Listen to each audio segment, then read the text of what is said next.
You're listening to the Broadway Podcast Network. You have to accept the fact that you're going to fail so much. You're going to fail a lot. You got to be comfortable with that. I think coming from an acting background, I was like, yeah, bring it on. I'm going to fail a lot. Because you go to, 100 auditions and you book one. I mean, those are just, that's it. That's how it goes. And it doesn't matter how talented you are. But what you think of as a failure, someone else would never notice.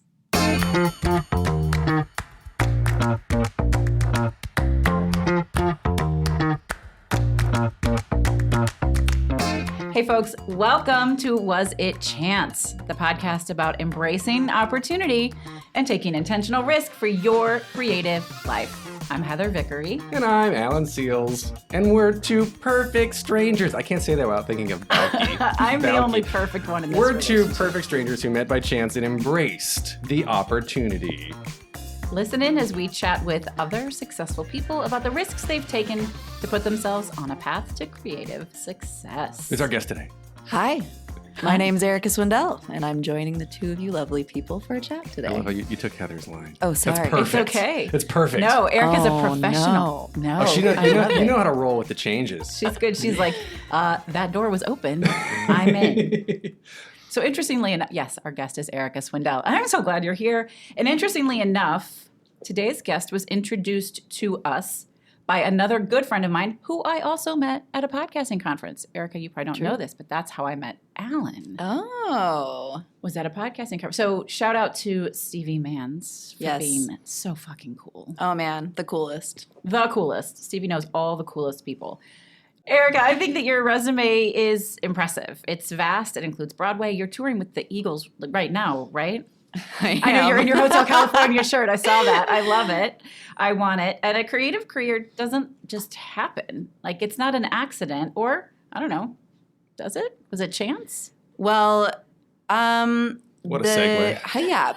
The Eagles portion of it was definitely chance. But I went to school for acting in 2004 in New York whenever I moved here after high school and, really wanted to do the Broadway thing. And then I did it, and it catapulted my life in a direction that I really had no intention or business getting involved in. So Wait, what does that mean? You can't just drop that. So I started playing violin when I was 3, and it's something that I've done my whole life. Music, always been a songwriter, but never really did it professionally in any way. I ended up going on the national tour of Once, and we went through Dallas, Texas, which is where Don Henley lives. And he came to see the show. I mean, we all knew he was there, but I grew up on the Beatles. You probably didn't even know who Don dad Henley is was. It was like country music, and I feel like Eagles are more of a California kind of thing, like West Coast. I don't know, maybe I just grew up in a weird way. But he saw the show, and I didn't think anything of it. And the next day I came to the theater, and there was a giant bouquet of flowers and an offer letter to be in his band because he was releasing a new solo record that was like a country record. And I'm from Texas originally, and I thought it was a big catfish joke. I was like, there is no way that this is actually Don Henley asking me to do this. So we kind of started emailing back and forth over the next few months, probably like 6 months or so, and I just thought, man, whoever this is doing a great job. They're really keeping up He's the a ruse. professional actor. And then he wanted to meet up in Chicago because they were touring there with the Eagles, and I happened to be touring in Chicago. He picked me up in a black SUV outside the theater, and I was like, dang, you're Don Henley. That's why I'm like, let me go back to you prepping to go on this catfish Still date. think this is Still fake. thinking this is really not. Oh, I really thought it. I just thought there is no. Well, first of all, just getting that whole idea of getting quote unquote discovered or someone just seeing you and then offering you a job is crazy to me. Totally. And I come from the acting world where you audition more than anything else and Can get rejected. Absolutely. Over and over again. That's why, self-loathing has to be something you're a little comfortable with as an actor. So I just thought it was crazy that, someone at that level would swoop in and just know for sure what he wanted. without vetting. I mean, don't that's know. pretty badass. I'm sure he looked me. I know that he looked me up. Okay, so for those who don't know, Once you're playing. It's one of the few shows where the cast is playing the instruments on stage live. So the cast is the band. So he can see that you're playing definitely during the show, and obviously the violin has a very featured part. So it's obvious to know when you are playing. Yes, yeah. I mean, it would be very obvious if I couldn't play that thing. And kind of sad since I started when I was 3. But so he picked me up from the theater. We had dinner. He handed me an unreleased copy of his record to listen to. And I was like, what is happening? And then I managed to somehow shout out to my past agent, Barry, who really just did a great job because he managed to get me out of a no-outs contract. Wow.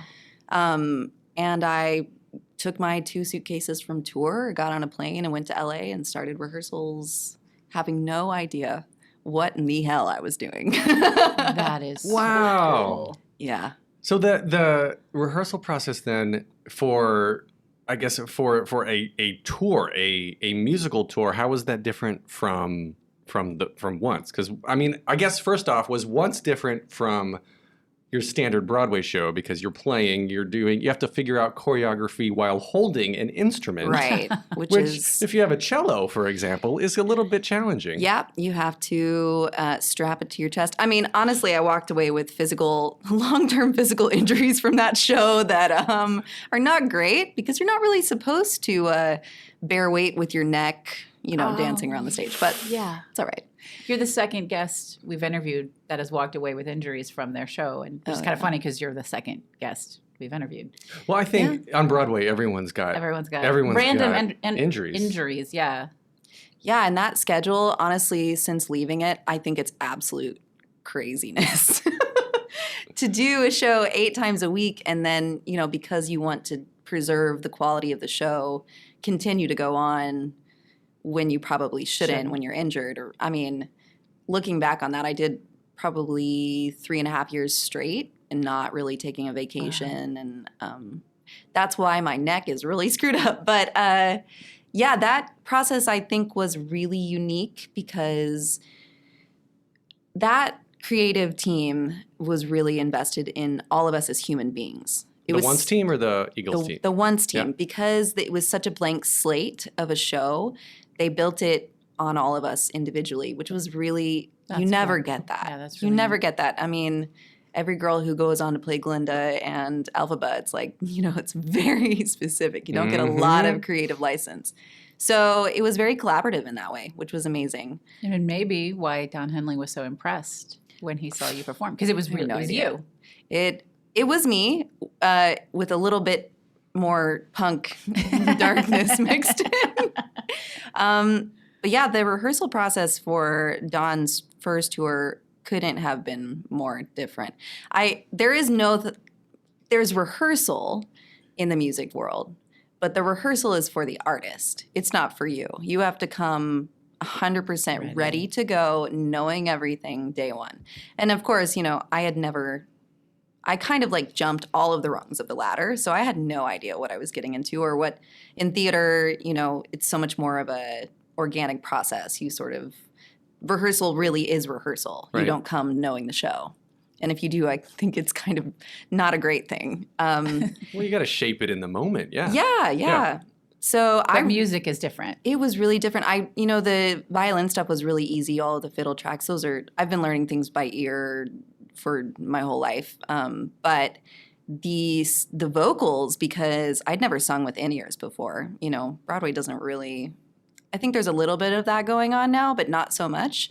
And so when you have both of your ear canals plugged up completely, your resonance is a completely different experience from inside your head. So I had to learn to sing a quarter tone sharp to fix my pitch and just, What? I really sucked in the beginning, and I'm surprised I didn't get fired, to be honest with you. You got hired for another tour. So Don's really amazing. He's very, very loyal, especially to people from Texas, because that's where he grew up. And he likes to say something like, I want to preserve the ones who got out. Not his exact words, but something like that. So, yeah, he's great. He's, a very dear friend of mine now, and somehow still brings me along for the ride. This is interesting. The level of chance or the number of chances and the number of coincidences. I don't know. I want to call it a coincidence, but everything that had to align perfectly. So he had to see the show that you were in, and you're from Texas, and you play the fiddle, play the violin, you play these instruments. Like, why? Out of all the people that he knows that he's worked with, I have no idea. Not saying you don't deserve it. No. Believe me, I question this every day when I wake up and look myself in the mirror.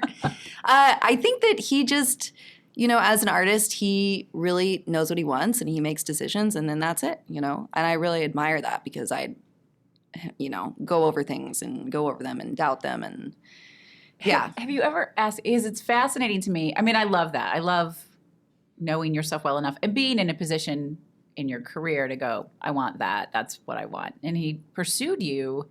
Have you ever asked him why he pursued you? So I don't know that it was aggressive, but you described, like, he didn't quit, right? He kept conversing with you. He kept coming back. Let's go out to dinner in Chicago. Like, all of these, he really wanted you. Yeah. I think he just knows what he wants, and he has a vision, and he expects it to just happen, and he doesn't, he goes and gets it, which I think is great. It speaks to his success in a lot of ways, I had no idea what I was doing. He just managed to fight through that with me and kept me on board. And so talk us through your mindset in this space, right? Like, so you think you're being catfished, which is hilarious. I love that. But you kept playing along too. Mm-hmm. So what's the conversation? What's the inner dialogue where you finally go, sure, I'm going to go out to this dinner with this guy who's probably not really Don Henley? And right. Yeah. The therapist I was seeing at the time, go to therapy, kids. It's great. Everybody should have a therapist. He started to teach me this. I don't think, it's unique in any way, but it's this idea of the persona.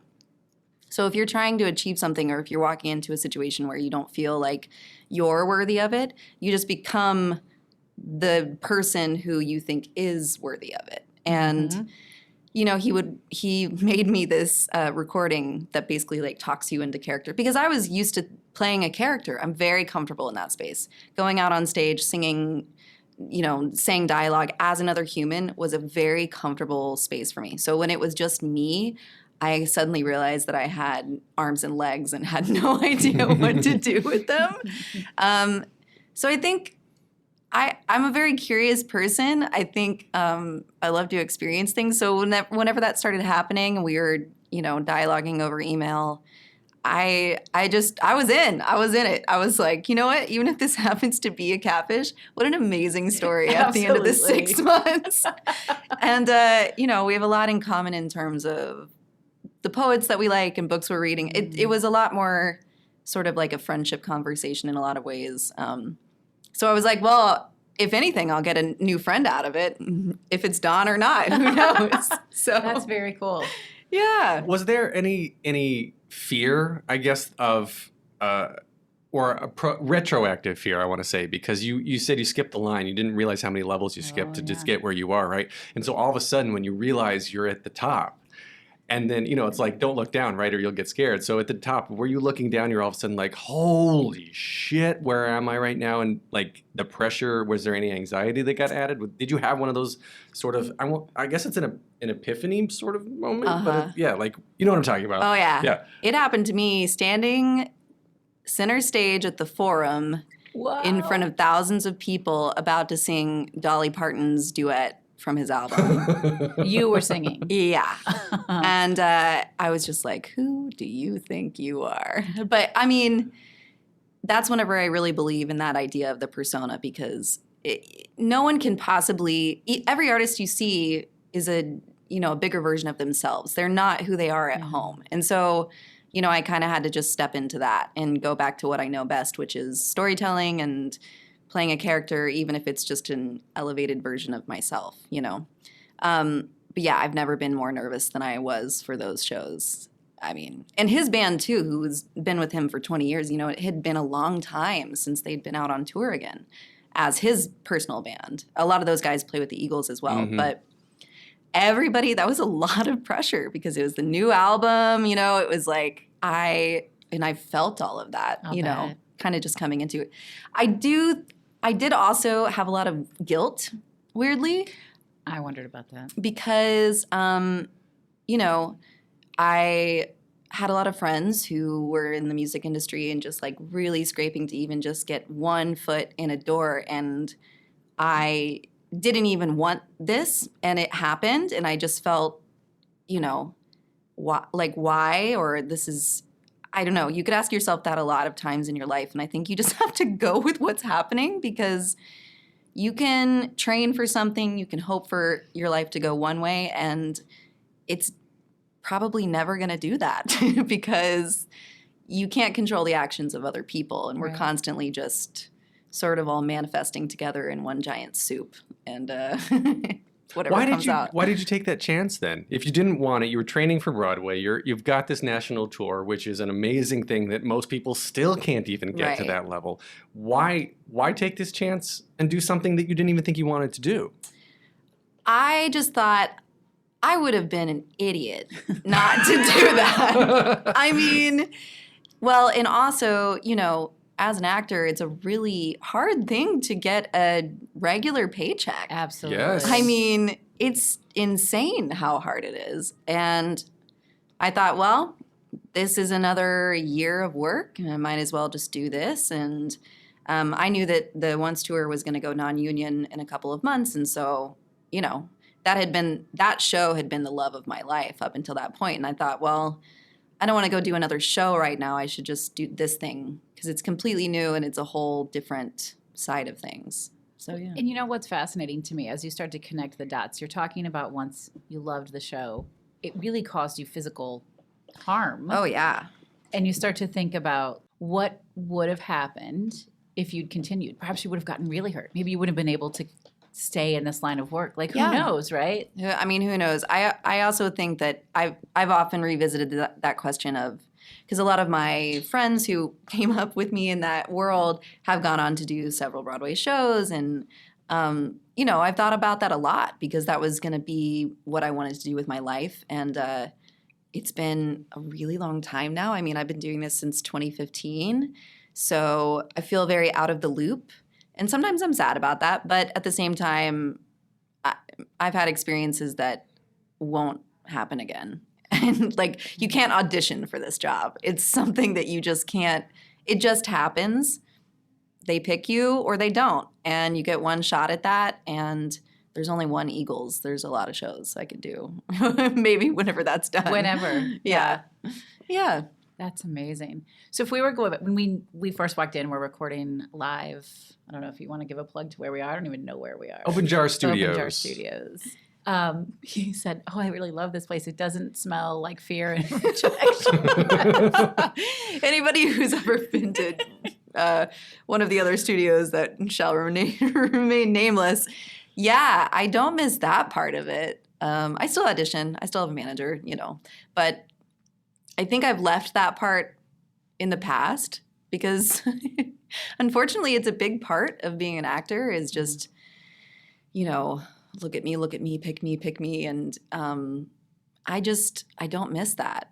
I love that in the music world, you get to a point and you just kind of get offers after that because people have seen your work or they trust the recommendation. And that pressure being on me all the time, I don't know that I want to go back to that. So if I even leave this Eagles job and go back to acting full time, I think I just will care less. I'll bet you book more gigs. Probably. Because there's something about that release Oh, yeah. and that surrender where we go, this is what you're getting. And Yeah. you either love me or you don't love me, and I don't fucking care I hear that much. story all the time. Yeah. Is people book their biggest breakthrough role when they went in thinking like, "This is it.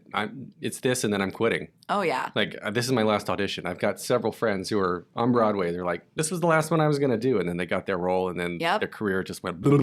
Just Maybe it's because the people behind the table are, whenever the power of pick me gets taken away from them, and you're saying pick me, whether or not you're going to pick them, Right. maybe they panic. Maybe. I mean, I always say that there's something to we can't change anyone but ourselves, right? But when we change ourselves, the people around us change. And I tell this story. I speak a lot. I'm not nearly as talented as you are, but I used to wear high heels on stage. I haven't been on very many live stages in the last couple of years, but when I do speak in person, I wear high heels. And I used to think that it was because people liked me better when I wore high heels. And then what I realized was I liked me better. And because I felt taller, I felt thinner, I felt more confident or more in control. And so that was the energy I brought to the stage, and that was the energy I got back. And I think that's what you're saying is if you show up with 0 fucks to give at an audition, you're like, this is what I got. I'm going to give it to you. And whatever you do with it, I don't care. I think it's attractive because people can smell need. They definitely can. Well, and you stepped into your persona. Absolutely. With the heels. And I love that. Yeah, it's such a thing. It really is. We're all putting on costumes, whether or not we're in a show or real life. It's like, we're all just different versions of ourselves depending on which room we're in. So, and that doesn't go away. My heels, we've been walking around New York City all day. And so I have walking shoes on, but my heels are in my bag because we're going to go to a show later. And I was like, I'm not going into the theater in my walking shoes. I get that. I mean, I love that. It's a choice, and it really, I'm pretty short in my whole life. I really never realized that I was a short person until I was in college. And I'm like, oh, I'm a short person. So pretty much every pair of shoes that I wear whenever I'm, anything business related are always heels. I don't know what that is. It's like taking back the power, I think, because those are also an overly sexualized item of clothing. But there's something about like taking that power back for yourself that feels really comfortable wearing them. We're having this conversation this morning about presenting yourself and being found attractive versus feeling attractive. And as I've gotten older, recognizing, acknowledging the cis, straight, white male privilege that I carry, I have cared less about outward appearance in others and myself, and moved in towards wanting to be around confidence. Oh, yeah. And then if I'm around that, I found that as I exude that myself, other people want to be around that and vice versa. And then the creativity in the room just skyrockets. Agreed. I mean, because there's no feeling of being uncomfortable. Everyone is just like in their power, relaxed. I think that's a great place to create from. I mean, you don't have any obstacles. Do we think it's easier to lean into chance and creation of opportunity from that space? That space of confidence? I think so, because then you're open to any possibility. Yeah, I mean, on the idea of leaning into chance, I will say that I do believe that in some way I manifested that job with Don for myself, because when you do a show for that long, you get to a point where sometimes you forget that you did the show at all, and your body did it and you didn't know. And I made it a practice to kind of meditate on the idea of, I don't care if I don't want to do this today. I'm going to do it to the best of my ability, because there might be if there's even one person out in that audience that I can bring joy or something positive to their life by this performance, great. So it was like, don't ever write it off. Even if you don't want to be there, pick something to focus on and make yourself invested in it. And I really feel like I didn't know why I was doing that, but I will say I really felt like I showed up every time I stepped foot on stage. And I think you just never know. It's like that. Yeah. It's not about that job. It's about what it will lead to in the future. And, not even about a job, just some person who is sitting out there who maybe is having a bad day, and like you can make them smile. And that's it. And that's enough, Yeah, there's somebody who's seeing that particular instance for the first time, and they may walk away and that changed their life. You have no idea that you caused them to love theater, fall in love with songwriting, with playing an instrument, or whatever the case is. And on my personal podcast, right, I ask at the end, what's one show you could see for the rest of your life if you could only see one show? And that's a big question. Right. It's a hard question for people to answer. And so many of the answers come back to that show that was that aha moment when they realized that theater was for them. Oh, yeah. So for mine, it was Rent. It was that show For that so many people. I know. What is that Right. answer? Was there another musical in that era? I don't think so. and then you've got like Hamilton who's getting people into things now, and there's always these generational things. Chicago was decades ago, and Phantom was, so all these big shows. And I think Once was very interesting and very unique in that sort of same respect, because it was one of the first shows that I can ever remember where the full orchestra was part of the cast. Well, and I will take the opportunity to say that it was the only show that properly paid their actors as Hell yeah. musicians and as actors. I have a real problem with this whole actor-musician thing now.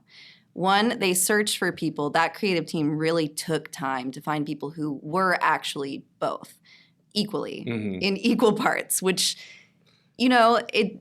there are a lot of guitars in audition rooms these days. And no, everyone should pick up an instrument. That's great. But we should also demand to be paid for that. Yeah. And I think it's crazy that, producers, all they see sometimes is they cut the orchestra out. And that's a lot of money that they saved. And maybe and I don't know. I just think that we need to fight for way more equal pay, because that is just, now I'm doing a whole job that's dedicated to that side of everything. And to think that there's people that don't get even some kind of compensation for doing two things at once, let's stop doing that. Yes. Let's be better. Yeah. Talk about your tour schedule now, because I guess the rehearsal process you covered a little bit, but Broadway I know very, very well, and it's 8 shows a week, and you usually have 2 to 3 weeks of rehearsal, and that's kind of it. But for a big stage musical tour, like, just walk us through that. I have no clue how that process works. It definitely works differently for every single show. So now, Because it's a different it's a different show, and it's a different process. The tour that I'm currently working on is the Hotel California tour, which it's their 50th anniversary. And the first part of the show, they play Hotel California from front to back as the record played. And my job in that show is I'm the concertmaster of a 35-piece orchestra. Wow. That's local. So every time it's a new orchestra every correct. time. Wow. First of all, I love that. That sounds really hard for you, but I love that they are employing these local musicians. Oh, totally. That's and he even says cool. it in the show. He's like, support your local symphony, which I think, I love working for them because they really are invested in giving back and sort of making music and including as many people as they can. But so in the time of, we were in the middle of that tour when COVID hit. So before then, it would look like they being the Eagles, would rehearse for about a month or so before. And then they would build all of the lifts and all of that. And then I would come in with maybe 2 days to rehearse with the first orchestra, put them in, and then that's it. So 2 days or so before performance. Well, now in the time of COVID, I have no rehearsal.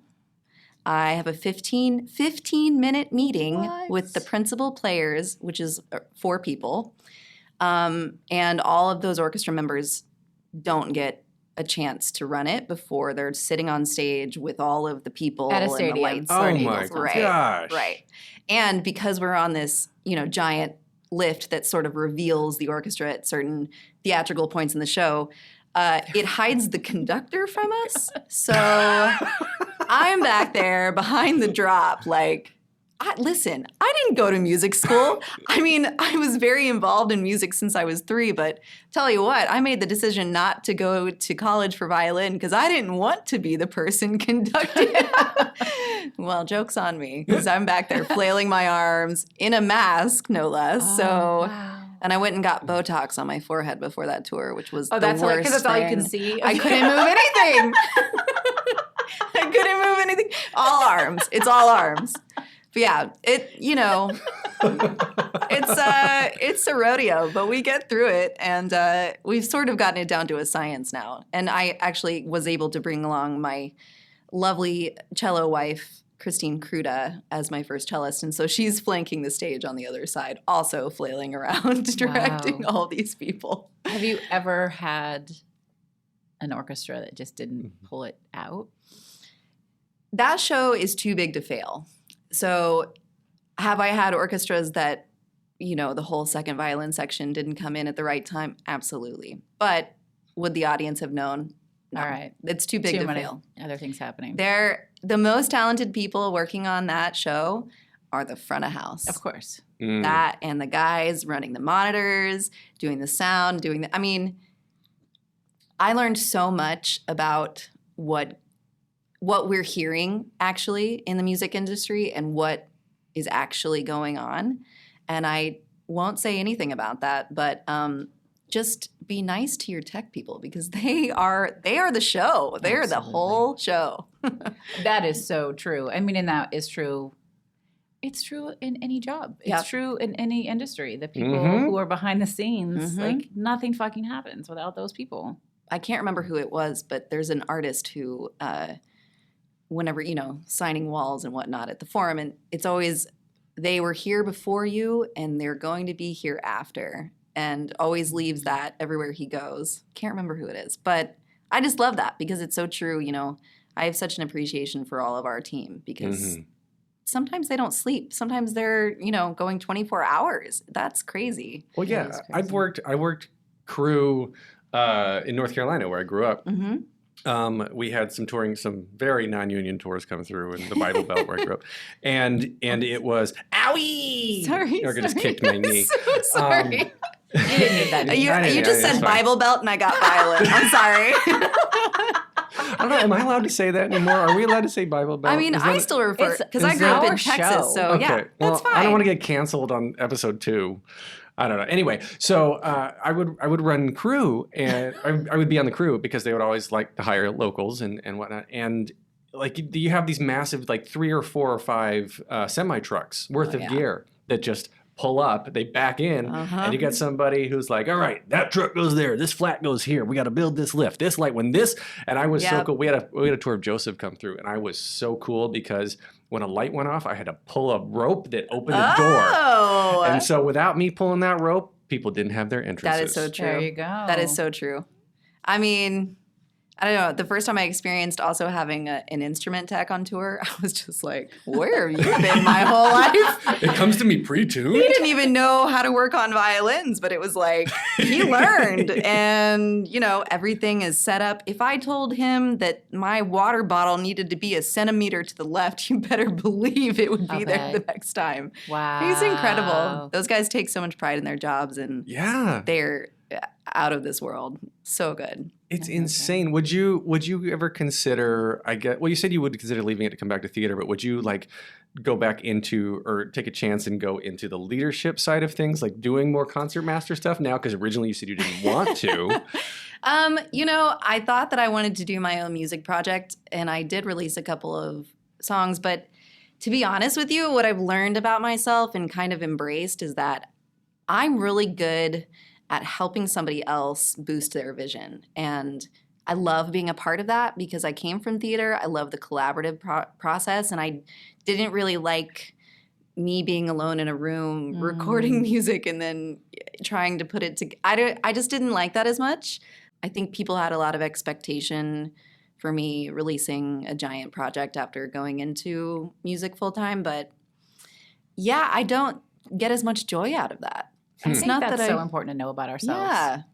I mean, it's a weird thing, but I don't think that I don't know. It took a while for me to wrap my brain around the fact that is equal to being a solo artist, because everybody you have to do what you love. Yeah. And you have to go with what you believe you can offer to the world. And I think that's kind of where I like to sit. So yeah, I don't know. I'd love to do another tour. Anyone want to hire me? No, I just Erica is now manifesting another tour. Anyone need a string section? Maybe a younger artist out there. Oh, hey. I know you look like you're about 20. You should go work with Harry Styles. It's the Botox. Harry Styles Harry Styles is definitely friends with a lot of the people in our crew, so who knows? Do you look around at the green rooms, the after parties? You're hanging out with the Eagles, the literal Eagles. And their friends. And their friends. And the friends of the friends that you were just talking about. Right. So you're like, oh, hey, person that I've only ever dreamed I could meet one day. Like, do you want me to move over so I can sit next to you on this couch? I think people are people. And just because you do something that a lot of people really love, you're still a person. I don't think that, well, that's a lie. I have been starstruck Who? by Stevie Nicks. Oh. Singing on stage with her was like, I was like, how is this even happening right now? I don't even know what my life is anymore because you're there. You're like 2 feet from me with your tambourine and I'm going to die. So That's awesome. yeah, I don't know. People have this idea of touring with the Eagles, and I think that ended in the 70s. It's a dry tour. There's no like dressing room liquor or anything like that. Nobody's partying. It's very business. It's very professional. Especially this last tour with we had crazy COVID protocols. I mean, I bet. my heart goes out to anyone who's touring right now because it's really difficult to keep that. We probably travel with around 80 people or so, and only 4 people contracted the variant. That's impressive. Wow. Well, you better believe we spent a lot of time in our hotel rooms alone. Sure. Because it was like, do not fuck this up. Yeah. Do not get COVID. Yeah, nobody wants to be the person that Shuts down just the tour. acts. Yeah, of course. We all wanted to be back at work so bad, but there was this weird mourning period because it wasn't work that we remembered. There was no. We would go out together and for dinner and go on explore nature, hikes, whatever. Not so much of that, but I cried lots of tears the first time that orchestra lift went up, and I was sitting in I love that moment. 15,000 people with their, no more lighters. It's all phone lights now. Yeah. But Right. yeah, that was really magical. I didn't realize how much I had missed that. Well, it's chosen crazy. family. It comes down to chosen family. We say that a and lot. doing the thing that you love, or even recognizing what we've lost or missed. Yeah. Because my story is not exactly the same as being on the orchestra lift on tour with the Eagles. in But front of the first 15,000 time people. I went, this is going to sound really lame now. The first time I went back to the movies. No, that's you need to hear this. Do not laugh at me. No. Go The on. movie theater, whatever, I don't even, Classic Cinemas or whatever it was, has this whole new, like, welcome back to your life. Like, there's this whole bit, those right? movie You've openings missed know this, how to and get we've you got this. teary-eyed. And I'm sitting there, and all of a sudden I'm sobbing, and I'm like, this is ridiculous. But it was more about, I hadn't realized how much we've had to give up. And the movies, who fucking cares about the movies, right? But it was everything else. Everything else came rushing in. So that's my, 15,000 people full orchestra lift with the Eagles. That's just moment. as meaningful, to be honest. I think we all kind of picked up the broken pieces of ourselves and tried to move on. And for me, that was like, okay, I had that experience. That was awesome. It's probably never going to happen again. And so when it did, that was just overwhelming. Same thing for the movies. You never knew that you were going to be in the movie theater again. I know, you guys can make fun of me, but it was more like, and I think my kids, like, what have we lost? Mm-hmm. Or what have we given up? Or, and something so stupid as going back to the movies. I'm like, oh, we okay. All right. Maybe we can do this again. I don't know. Yeah. Super stupid. No, not So- at all. You are such a creative person, and I can tell that you're a collaborative person. Like, what kinds of things do you do to exercise that? Like when you're on tour, or maybe you don't have time to. Like, what other fun projects and things do you get really excited about? Well, I definitely take a guitar with me always. So that's, a big pain in the butt to travel with, but it's so worth it. And also, my first cellist and I, Christine, she runs an orchestra in New York called Little Cruda. It's an all-female-based orchestra. We do a lot of, like, pop music, rock music, whatever. We'll, feature an artist every now and again. So she and I cook things up. We're Love doing a very country Christmas concert in December because both of us. Well, she's from the South as well, and I love some Christmas tunes on Christmas. Just things like that. Kind of planning what we're gonna do when we get back because these tours are not like a Broadway tour. You're gone and you're gone. Mm-hmm. These are probably 3 to 4 months at a time at the most, and 2.5 week to 3 week chunks, and then I'll come home for 4 days or something. So we try to fill all of those times with as much work as we can. But yeah, it's been an adjustment. I can't say that music was this much a part of my creative process before, but it's my form of income now. So I'm kind of like, well, guess it's working. Should maybe keep investing in it, you know. So you mentioned manifesting this job, which I love, and we talk a lot about that. Like manifestation isn't just a thing you think into being and then it exists. It's a thing you declare and then you change your behavior and your action for something to show up. How important is intuition for you? Oh, super important. I mean, I don't know if everybody has these moments, but I have these little voices every once and again that's like, you should do this or don't go in there. And I've learned to listen to that because it always ends up being true. My mom always says that my dad gave me his weird seeing sense because he has dreams. And love it. I believe in all of this. I know too. people No. listening We're will super probably be witchy. like, no, yeah, I'm a witch. Me you too. know? Yeah, me too. I just think it's true. I think you can really prayer, whatever you want to call it, prayer, meditation, Intention. Yes, absolutely.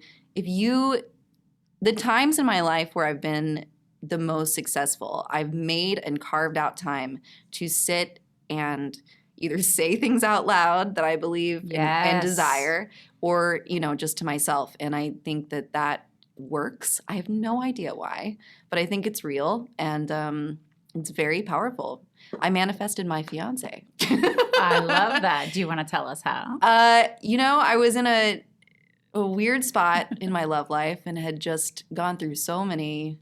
I've been engaged before, a lot of other things along the way, and I was just like, I'm exhausted. I'm in my 30s and I'm really tired of this. Could you please just send me someone who's a sane person and a good person and likes to eat food and cook food and, hopefully has a great relationship with his family or whoever could have been anyone. But yeah, so we're going to get married in July. And Congratulations. I probably just created him. He didn't exist before that manifestation. I'm sure you did. Because I'm a witch. There's a cauldron and yeah, absolutely.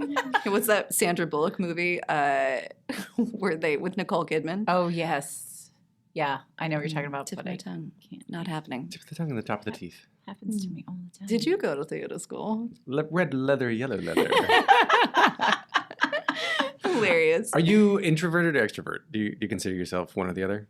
Because I can't tell yet. Yeah. And usually I can tell by this point in a conversation, and I can't tell that about you yet. I'm really good at being extroverted when I'm surrounded by people.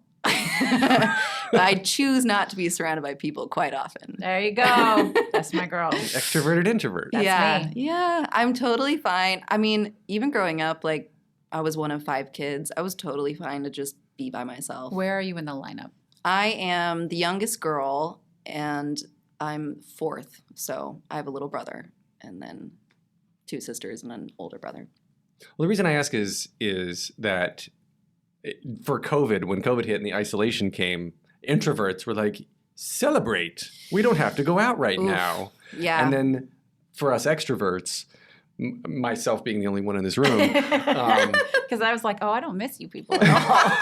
I was like, I need theater. I need to go out. I need to bump into tourists in the crowds. And there's times when That's bold. I need to like. Yeah. I'm flailing my fist right now. I need contact. Okay. Like my love language is physical contact. Gotcha. Yeah, I through COVID, I think the only thing that I really, really lost, quite literally almost lost my mind over was I missed my job so much. Mm-hmm. That's like the extrovert in me, like my mom put me in acting classes whenever I was in middle school because I was painfully shy and didn't, she Smart. just thought like maybe this will help, and it did. It gave me an outlet. Manifested it too. Yeah. I think she was kind of horrified that she did when I went to school, but I really missed my job, but it also forced me to divorce myself from the persona of that job and needing that for, I don't know, to feel like I've done something. And I learned how to just be Erica and be and that was good enough, and I was happy with that. But it took about a year. I did miss my friends a lot, but I was with my partner the whole time, so I feel like it was either really great he or needs to leave. we spent a lot of time in separate rooms. I mean, you're not supposed to be around someone that much. No, you're not. No one had alone moments, and you really need those, even from the person that you love the most. It's Yes, you do. Yeah. So I think my connection was my job, and I missed that connection a lot.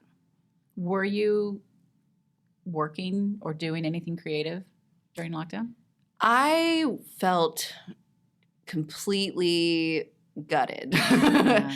I really don't think that I did one live stream concert, and that was it, because it made me so sad. It made me even more sad because you don't get, I don't know. You need the audience. Yeah, if you've ever that. done one of those, it is just like the most horrifying experience. I've never been more nervous for anything in my life. I believe that. I was sitting in my little home studio with like the camera and everything. You finish a song and then you have to wait for the delay of like people typing, and you're like, oh, okay, I guess you liked it. It's just terrible. Yeah. So I kind of went into, I definitely went into a deep depression and sort of like a mental just downswing, and I definitely did not create over that time. But I also feel like that is totally okay. It is. And forced creation is never a good thing for me. Like a lot of people, swear by setting a schedule, and even if you don't feel like it. I do believe in that, but I think that you have to come at it it would not have happened in that state of mind that I was in. I was just like, I'm too much of an empath. So I had to just shut out everything. I stopped watching the news because it was just like there was so much pain in the world that it just felt that clogged everything that I had for creating. Do you think being an empath helps you do your job? Definitely. I don't think I'm that good at my job. I just think I'm good at knowing what people need. I'm sure you are that good at your job, but I really think that's probably true. You feel the audience, you probably feel the orchestra, like what can I do to connect this for these people? That's really cool. Yeah, I think one of the only reasons why, I still have this job is because you have to know which artist you're going to work with that day. They all live in the same body, but there's many different versions. And you have to read the room, and, it could be anything. I think a lot of bigger artists are like that. And they just have people that make them feel supported and comfortable. And if you're not good at reading the room, you're gone. And I think that's a big part of being in any collaborative process. I think, it's not about this. It's about, I just pointed to myself. It's about like knowing what the other person needs, and then, I don't know, providing that for them. Well, that's the I'm having a hard time formulating this, so I'm stuttering and stalling. A great band can pivot in within a measure, and everybody moves together in a different direction, because you just know that you're changing, that somebody, like, people have played together forever. And I think jazz is one of the best manifestations of this, is that when you're literally freestyling and you're making it up. I mean, I love the band Fish just for this exact reason, is that you just go out there and you play, and it sounds like every single note is rehearsed, including, again, going back to the tech, the lights, the stage, the front of house, like all of this. It's all, not all of it, but the majority of it's all freestyle. Spur of the moment, yeah. And when you are connected, when you are vulnerable enough in your empathy and sending and receiving, that you become operating as a single entity. And music and art and instruments, it heals, it connects, it speaks on a level that we still, I don't think, understand. I don't think so either. There's something that happens. I call it the the dark space, or like the special place in your brain that you go to, because it's a different. I don't know. I'm a person who I see letters and colors and all, like. Synesthesia? I think that's, I think it's some form of that. But so when I play music, or even, on stage and in a musical, I go to this place that's not, I can't access that without music.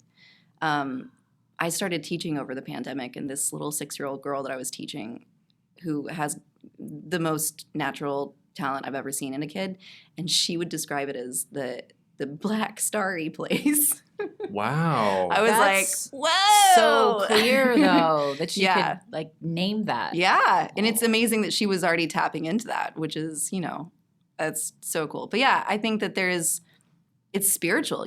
I'm not a religious person, but I feel like my spirit journey is mostly in the form of that connection, whatever that place is, Well, if you're connecting if multiple people are connecting on that level, and then you're speaking a language, you're communicating non-verbally in a way that you may not perceive consciously, right? And I'm going to that scene in Soul. Have both of you seen Oh, Soul, God, right? I wept like a baby Right? in that whole movie. Right, where when you're in the zone, Oh, yeah. you go to this place and you don't realize where you are. You're creating and you're in this area that is beyond comprehension. And I think there's so much to being an empath, to being like when you walk into a room and you just click with somebody. That's whether it's pheromones. There's science behind all of it, sure, Yeah. but I think we don't understand it yet. We definitely don't. I mean, that is like the best drug you've ever taken in your life, but it's just for free. Right? No side effects. But I love this idea of you visually seeing what you're creating. Do you always have it? And if you ever don't have it, can you tell the difference in the performance? Oh, big time. I think when I don't have it, I have stage fright instead, which nobody That makes so much wants. sense. What kind of man. relationship do you have with fear?